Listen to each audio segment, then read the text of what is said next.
share, or even if I'm gonna post this, let's just be real. I don't even know if y'all can hear me, because I'm doing this from my phone, and it is what it's gonna be. But I felt guided to get on here tonight specifically, because of certain series of unfortunate events that occurred this today and last night. Um, and I really don't share much in detail about like things that happened to me like in the present moment. It's usually hindsight kind of exposés, if you will. I don't. I like my privacy. Let's just put it like that. I'm very selective about what I share and who I share things with, and I always move in flow of my purpose and what I'm being guided to do. So I am being guided to share a story time about uh, the day I was robbed. Like, why? But it's very like it relates to what something that I just recently experienced. So my car was broken into, or not broken into, but something was stolen off my car today, and it just lit. Oh, there's the puzzle piece. Okay, I'm sorry, I got distracted. I'm building a puzzle, and I've been missing a piece. I just found it. Okay, I can't wait to finish. Okay, focus, Brenda. What was I saying? See, that's why I don't be telling stories about things in present moment, because I got a lot of stuff happening. Anyways, yeah, something was stolen off my car, so that led to me having to do police reports and all these different things, and getting things situated and sorted out, having to miss work today, and just one thing after the next, right? And throughout the day, I've been in this ebb and flow of trying to hold on to my joy, and not let the actions of others diminish and control, diminish my joy and my gratitude, as well as control my thoughts, right? So throughout the day, I'm just like, you know, remembering and reminding myself of the things I am grateful for, things that I have, that, you know, cannot be taken, things that I have that I didn't have all the ways, or I didn't have all of this at this point, or whatever, just being reminded of what I should be grateful for. And this is crazy, like not crazy, but cosmic. I like to say cosmic. It's cosmic that this happened right after Thanksgiving, the time we give thanks and we're being grateful for what we have, and who we have. And, I had a great time with my mom. My mom came down here and was able to spend time with her. And then for this to happen, it's always the saying, it's like count it all joy, and find the small pockets of joy and live in that, right? And then you go through something that and you go through something that happens after that, and then something happens after that, and you like, bro, I'm having a hard time finding joy right now. I found it, and then it's like this want to come in, and and one of the things that I was just processing throughout today was what I do have, like, and what I have control over, and the fact that there's nothing I could have done differently that would have stopped that person from choosing to take my things. Hopefully y'all can hear this. The heat is going. It's cold. So hopefully that I speak up loud enough for y'all to still hear me over it, or y'all not catching it. But yeah, like I forgot what I was saying. Dang, train of thought.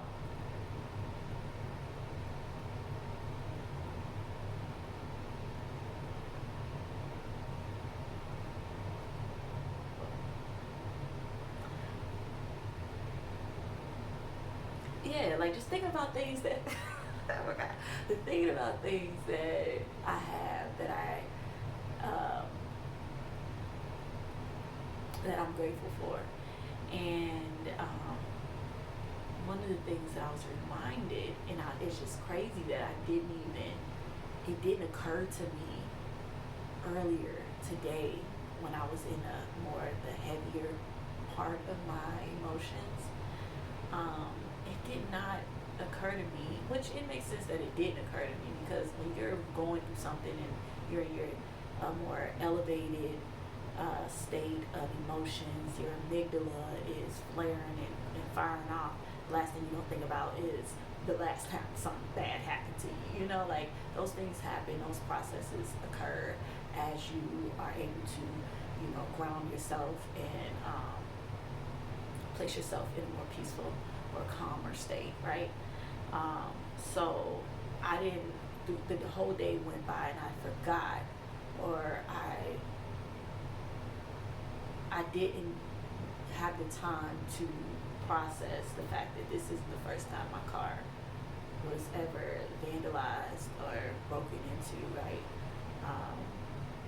And that comfort, that security, that safety that you get from having your things intact, it kind of gets shaken when someone tries to take from you or successfully take something from you.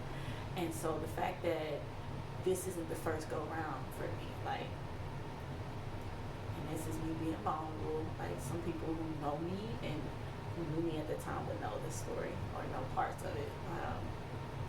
You never really get the full story unless you hear it from the horse's mouth. Is that what they say? Anyway, stay focused for now. Basically, 12 years ago, this time 12 years ago, crazy, December 2013, my car was broken into while I was living in Atlanta. And this is why you have to be remind yourself of how far you've come and where you are now and how much you've grown and how much things have changed and evolved, and being grateful for the life you have in the present moment because of the life you've lived, right? My car was broken into while I was homeless. I'm just being real transparent. Like, I was homeless at a certain time in my life, and that was the season of it. And I had just moved out of an nice high rise in Midtown Atlanta, rooming and everything. Lease was up. I had to move. I didn't have a job, and I didn't have a place to go next. My money was like going, sinking funds basically. And I had left my job. I made some really bad decisions back then. And that could be another story time for another day. But basically moved out, and I didn't have a place to live. So I was just planning as the holiday season just to, I was going to go and be with my family anyways. Why not start early? That's the way I looked at it. But before I left, I decided to go to a comedy show. And my foolish self, being so young and foolish, unwise, I left all my things, like all my suitcases and everything, in the car. And I was living in the West End. I'm like the West End. So, yeah, that's not anywhere in Atlanta. It's not a good idea, but definitely not then. And this was when gentrification wasn't fully in effect just yet. It was getting there. It was the tide was turning, but it wasn't full. It wasn't in a full knob turn. You feel me? Um, so I got back from the show, doors open, trunk open, everything gone, and I mean all of my possessions was in that car. And this is why I will, I'll get to that moment. But like everything I owned was in that car, um, and I didn't own much. Like I put, I had put a lot of things into, like at the time I was really into like iPhone, Apple products and stuff. So basically, laptop stolen, gone. I was into, you know, having nice sneakers, and I had, really unique stuff that I'm because I'm different, and I'd be pulling up to the scene with my silliness. You feel me? Snapbacks. I was a tomboy, so I had snapbacks and fitted caps and all that stuff. I had Adidas and Nikes and all that stolen, gone. I ended up finding the next day, finding my all of my like suitcases and stuff and boxes and everything just scattered in an alleyway, and all that, yeah, all that was gone, and I had nothing else. Also, they killed my fish. I had a pet fish named Frankie. Rest in peace, Frankie. Frankie died. Frankie died that night. It was a lot. It was a lot. It was a lot. It was a lot. Okay, we got. Okay. Frankie was a real one. He was a beta fish, but he was still alpha. Okay. Anyways.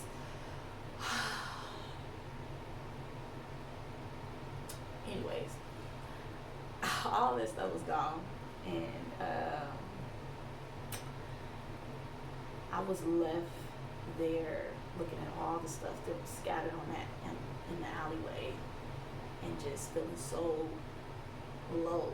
Of like, dang, like they didn't take everything though. Like they took what they thought was valuable, and they left me with this, and I was mad at what they left. Like how you mad? First off, let's like live in this space for a second. Like you mad? Yes, you upset that somebody stole your stuff. But now what makes you more upset is that they ain't steal everything. They only they stole the stuff that was valuable to them, and they just left everything else. And that makes you mad? Like, Renee, come on now, get it together. But yeah, I lived and operated in a very low vibrating state of being, existing. I was very egotistic and it's egotistical and prideful back then. And I'm just thankful to be able to think about where I was and that experience, and then, compare it and it be juxtaposed to what I'm experiencing today. And it's like very different. Very different. Like the one time I cried today was not out of sadness, sorrow, and anger. It was out of joy for being grateful for what I do have, right?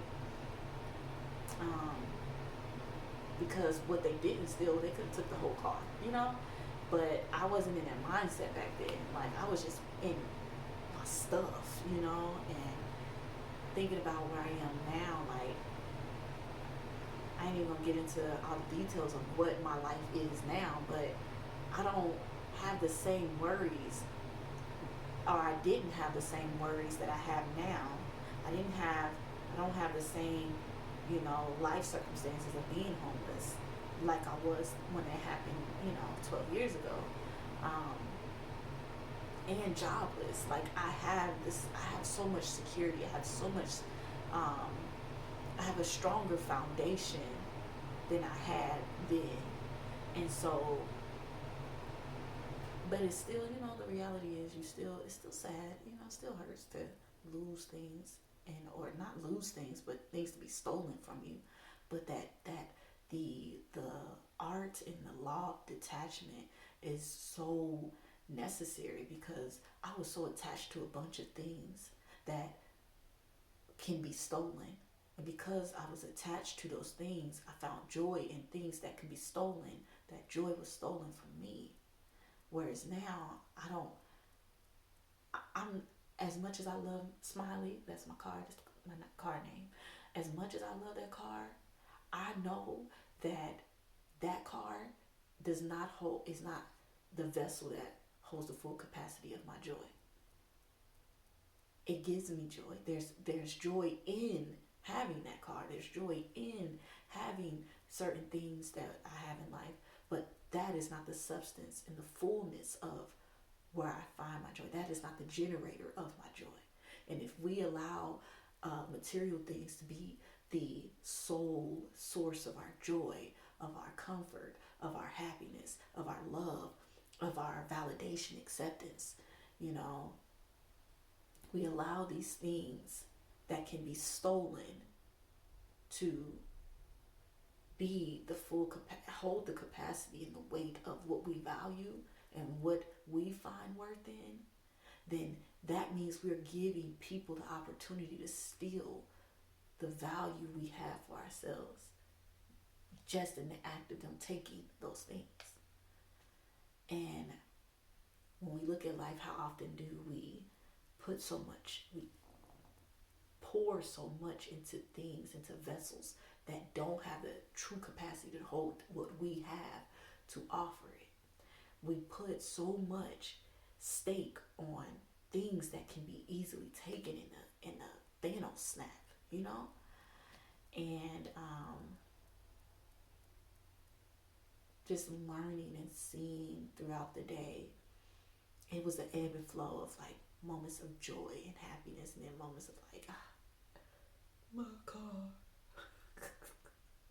And then back to joy and happiness, and like, dang man, now I got and it's like that's humanity. That's us being human and imperfect.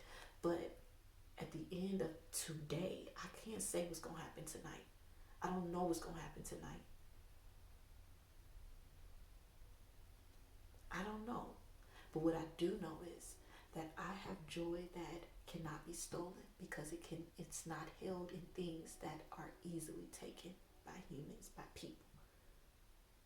And if I lost everything, there's a song that came in my head and I would sing it, but I'm gonna put this on YouTube and I ain't finna embarrass myself tonight. You feel me? So I'm about to just say the lyrics. It says, if I lost everything and didn't have anything, and you were the only thing, I'd still have everything. Man, I gotta run it back. I say that one more time. Hold on. If I lost everything and didn't have anything, and you were the only thing, then I'd still have everything. Man, let that sit for a bit. Like, man, I'm just, man, that's all I can say. You know, it just makes me really grateful and thankful that even in this moment, what was stolen from me is just a small fragment of who I am, or not even, it's not even who I am, of what I possess. And that there could be so many other things that can be wiped away, and I'd still be able to stand. I know that I'll be able to get through it. I know that I will endure it. Why? Because I've done it before. I didn't have nothing in it. Like I ain't have a place to live. I ain't have a job. I barely had no money. I ain't had no shoes. They stole them all. I ain't have electronics, all this stuff gone. And then not too longer after that, I didn't want to share this. I don't want to share this. Not too long after that, I was still homeless for a while. I then found, was staying with somebody, and then that person made me homeless again. After I, okay, we gonna hold some of this, because I'm still processing that. Okay, not everything, I'm healing Healing is a wavelength, it's a path, it's a journey. And I just ain't that part. We're gonna work on that some more. So we gonna shelve that because I felt myself getting a little hype. I don't even know if I'm gonna keep this in. I might cut that part out, this part out. But yeah, like man, like I made it through that season, and that season was rough. Man, I don't even think my phone has the capacity to let me share all of what happened in that season. I think I will run out of storage, trying to share that season of life. That was a dark night of the soul, dark nights, plural, months, okay? And I made it through it, And so if I was able to endure that, make it through all that, and then not only that, I also went through other hardships between then and up until this point. And I've been able to get through all of those things. And what is this? What is this? This is nothing. I mean, it is something, like, unless two things can be true, it is something and it is nothing at the same time. When I compare it to the things that I've gone through in my life. And then that's not even the same, all the things I went through in my childhood, so I'm truly like learning and not learning because I've already learned this, but I'm being reminded of the duality of trials and triumphs. Like those two things can coexist together. You can be triumphant in the midst of a trial. You can be going through trials and still have those moments of victory. When you think of a war and how there's a war is just a bunch of mini battles happening consistently until someone, surrenders and gives up, or what they call it,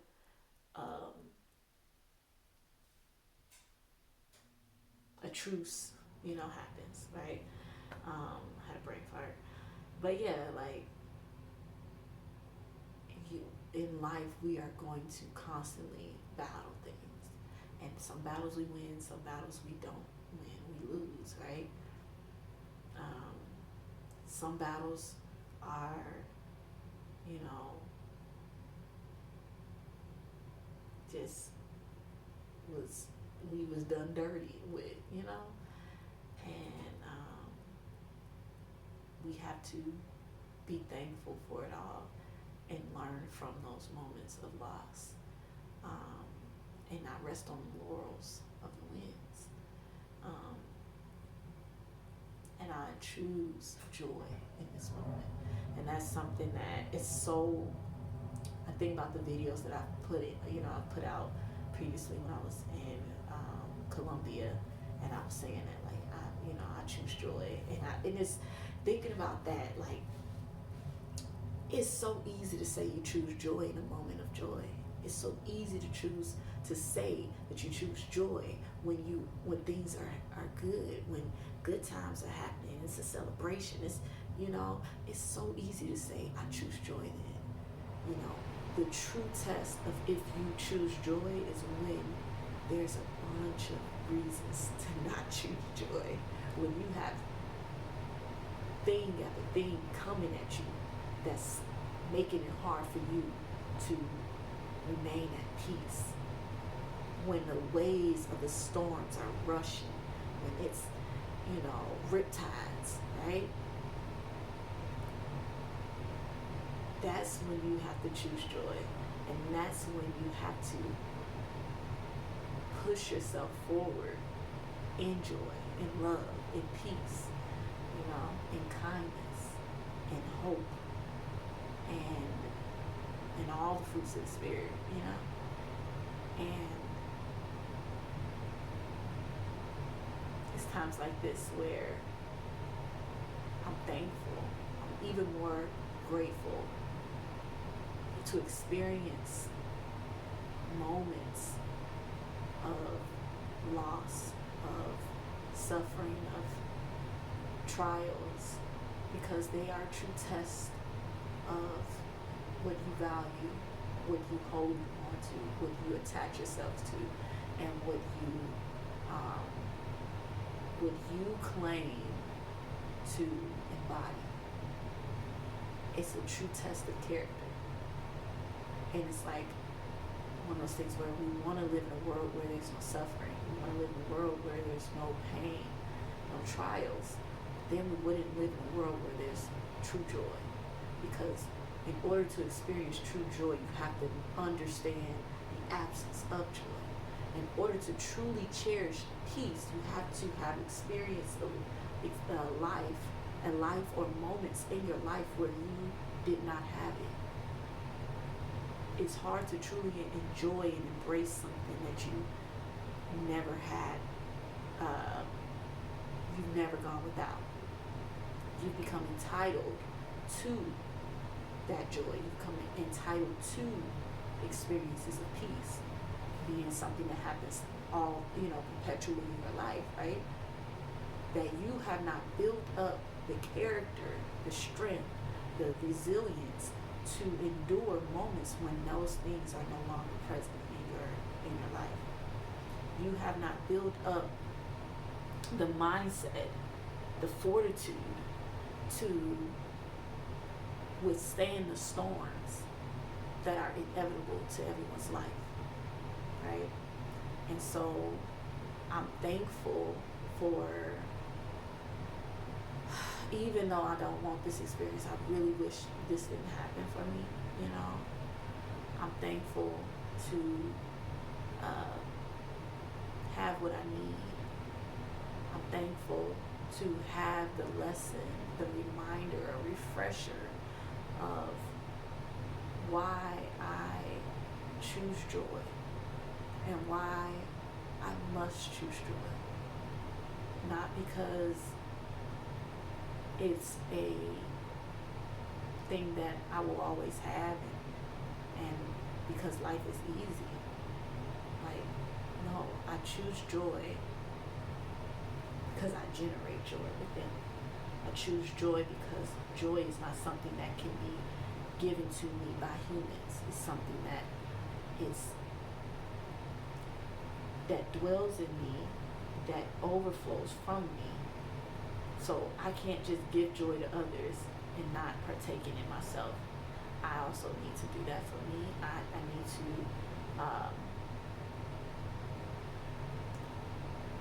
live in the truth of life, that joy is not just something we can possess in material things, Like, I can be happy for the things that I have. I can find joy in it, but it cannot be the full substance and the source of my joy, or else it's not true joy,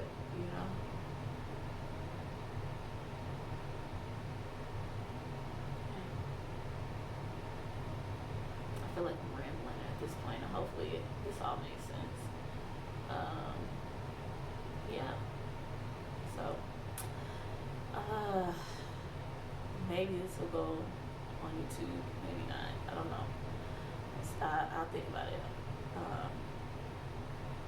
But yeah, I'm thankful.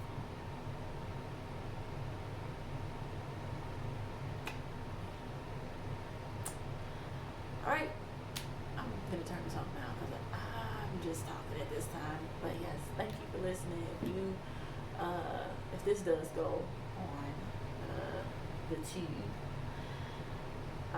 and you watched all the way to this end, then I appreciate you. Like it, comment, interact with it, with this video with me. And yeah, till next time, we'll see.